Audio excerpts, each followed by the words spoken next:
What is going on, Samurai? Welcome back to the channel for a big one. Onimusha is finally returning after more than 20 years away. Way of the Sword arrives on September the 4th.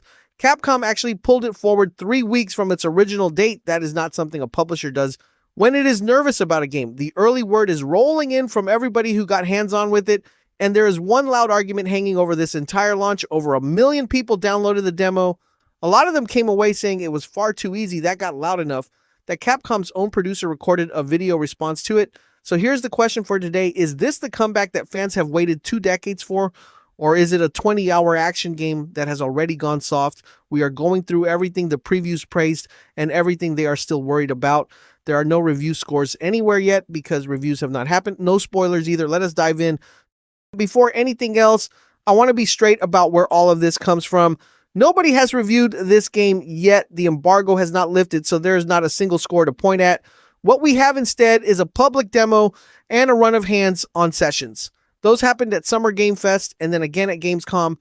Everybody who wrote about it played a slice rather than the finished thing. The producer has said the full game runs about 20 hours. Not one of these writers has played anything close to that, and that matters more here than usual because the biggest argument about this game is specifically about difficulty. A demo cannot answer that question. What a demo can tell you is how a sword feels in your hands.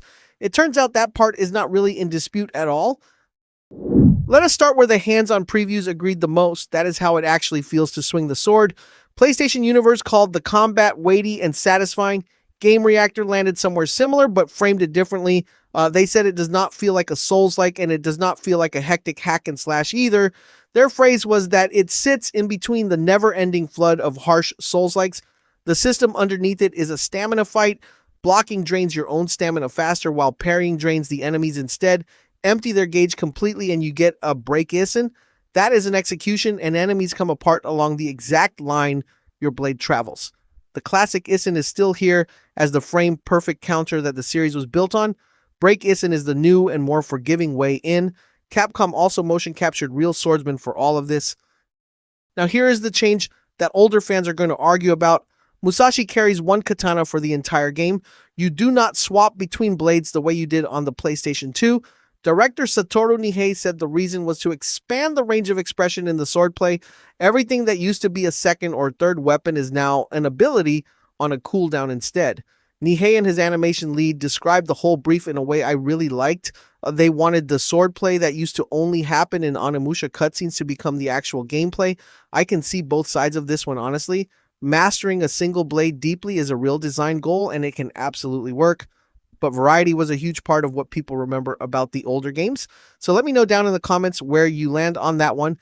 Is one sword done properly better than 4? You barely learned.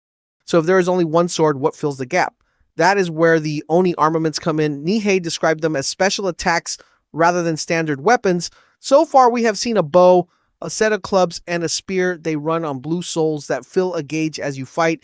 Use one and the gauge empties and that armament is gone until you refill it. They are burst tools with an economy attached rather than a loadout you pick from. The bow is the ranged option and the arrows charge up for extra damage. On PlayStation 5, the adaptive trigger stiffens as you draw the string back. Souls themselves are still absorbed by hand, which is very much an Onimusha thing. Leave them lying too long and the enemies around you will reabsorb them. Nihei did confirm one modernization there. You can now absorb souls while you are still moving. There is a proper skill tree in this one too. Souls come in 3 colors and each one does a different job. Yellow heals you, red pays for upgrades, and blue fuels those armaments. The skill tree sits on top of that, and it is where the interesting part is. Issen itself gets stronger as you invest in it. So the signature move of the series is something you actively build toward. Nihei also confirmed that you can reset your skills after setting them. That is a small thing that removes a lot of anxiety from a first playthrough. Capcom went further and told people which skills to grab first. Their recommendation is the deflect skill and anything tied to the blazing state. There are also charms you equip for passive buffs. One genuine concern here from Save Point Gaming though, they counted a lot of separate upgrade currencies and they worry it could feel overwhelming if it is explained badly. The bosses are where nearly every preview lit up. PlayStation Universe fought 2 of them and called them brilliantly designed and full of cinematic flair. The one everybody keeps talking about is Daidara. He is a hulking thing that absorbs souls with attacks that telegraph clearly and then suddenly burst into speed. The other was Rasho, who is nimble and multi-limbed and drops buildings on top of you. Game Reactor singled out Daidara as well for his patterns and his sense of humor. That is a strange sentence to write about a demon, and it keeps coming up. The contrast people are drawing is with the regular enemies. Game Reactor was blunt about the rank and file, calling them Edo-era zombie walkers, so the pattern in the early word is fairly clear. The set-piece fights are the star, and the crowd encounters are the filler around them. Alright, this is the big one. Capcom put a demo out, and it passed 1 million downloads very quickly. Then, the complaints started. Players said the enemies were not aggressive enough, and that you could win by mashing. The worry was obvious enough. If the demo is this soft, what does that say about the full game? It got loud enough that producer Akihito Kadawaki recorded a video message about it. His explanation was that the demo is only a slice of the early story. He also said they deliberately gave Musashi some late game skills for it. The idea was to let people try a wider range of his moves in a short session, so the demo was overpowered on purpose. Now, that is a perfectly reasonable explanation. It is also still a promise, and a promise is not the same thing as proof. Except somebody outside Capcom did get to test that claim. RPG Site played a build that went well past the public demo. They agree the demo was too easy, and they said Capcom messed up with that release. But without those borrowed late game upgrades, they found the full game presented a suitable challenge. Their words were that it felt engaging enough that it did not feel mindless. They came away far less concerned about what is waiting at launch. There's also practical answers sitting in the options menu. This game has granular difficulty sliders rather than just 2 presets. Story mode does something genuinely clever. It loosens the timing window on Issen instead of removing the mechanic. You can also toggle prompts that tell you which button to press to parry, and Nihei was honest about the ceiling here. He said they do not design bosses to be insurmountable challenges you throw yourself at for hours.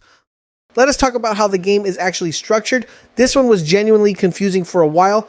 The producer confirmed linear progression, and the demo certainly played that way. Then the August hands-on sessions started describing open chunks of Kyoto instead.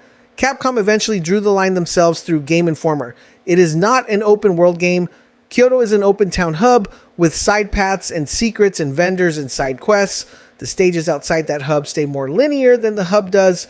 The developers also said the explorable area starts quite limited and opens up as the story moves. Capcom rejected the Soulslike label just as firmly. You do not lose recoverable resources when you die here. There is also a boss rematch mode after you finish. New Game Plus has not been confirmed, so I would not count on it yet. Here's the thing almost nobody saw coming. The writing keeps getting singled out as a highlight. Punished Backlog said they found themselves laughing at the dialogue far more than expected. Game Reactor talked about the almost goofy side of Musashi and his constant quips. That charm is apparently a big part of why the game works, and it sits against a genuinely dark story about a corrupted Kyoto. Musashi himself is modeled on Toshiro Mifune. Capcom spent 2 years negotiating that likeness with Mifune Productions. The facial animation is even authored separately for each audio language. So the Japanese performance is not just a dub laid over an English take. On the technical side, the picture is solid rather than spectacular. Game Reactor said outright that it was not a visual spectacle to behold. Other previews said much the same in gentler language. It looks good rather than breathtaking even running on a PlayStation 5 Pro. The resources clearly went into the swordplay and the larger environments instead. Performance targets are decent across the board though. Capcom does note that frame rates may dip in certain scenes. The Switch 2 version is the compromised one, capped at 30 frames. Game Reactor also flagged lower handheld frame rates and motion controls needing patch support. PC players should know that de novo is confirmed. You will also need a solid-state drive at every single tier. A mechanical hard drive is not supported at all. So let us pull the concerns together in one place. The difficulty question is answered better than it was, but it is not settled. One hands-on session is not a 20-hour difficulty curve. The regular enemies look weak next to the bosses across multiple previews. Several writers mentioned the camera struggling when you get surrounded. Punished Backlog described real decision paralysis from the sheer number of overlapping systems. Save Point Gaming worried about the number of separate upgrade currencies. They also flagged the civilian rescue events as potentially repetitive, and it is $70 for roughly 20 hours, which some of you will weigh carefully. On the fair side, no edition gives early access and there is no season pass announced. The deluxe tiers are cosmetics and charms only. So where does that leave us? Here's my honest read, and it is not a score. Nobody outside Capcom has finished this game, so a score would be dishonest. The combat sounds like the strongest part by a comfortable distance. Writers who disagreed about the visuals Still agreed that the sword feels right. That is the hardest thing to get correct and the most expensive thing to fix late. The difficulty panic looks overblown to me. Based on what we now know, Capcom explained it and one outlet went and tested it. There are sliders sitting in that menu anyway. What I am still watching is whether 20 hours holds up. Great bosses surrounded by weak enemies is a pattern that gets tiring. But here's the genuinely unusual part of this one. There is a free demo out right now, and it was just expanded. Your save even carries a charm into the full game, so you do not have to take my word or anybody else's. Go and play it yourself and tell me what you think. I will keep you posted on this one right through launch week. Once the reviews actually land, I will come back and cover what they said, and if the full game turns out tougher than that demo, you will hear about it here first. So subscribe and turn notifications on if you want that before the 4th. Let me know in the comments whether you have played the demo yet. I really want to know if you found it too easy or if that whole argument was overblown.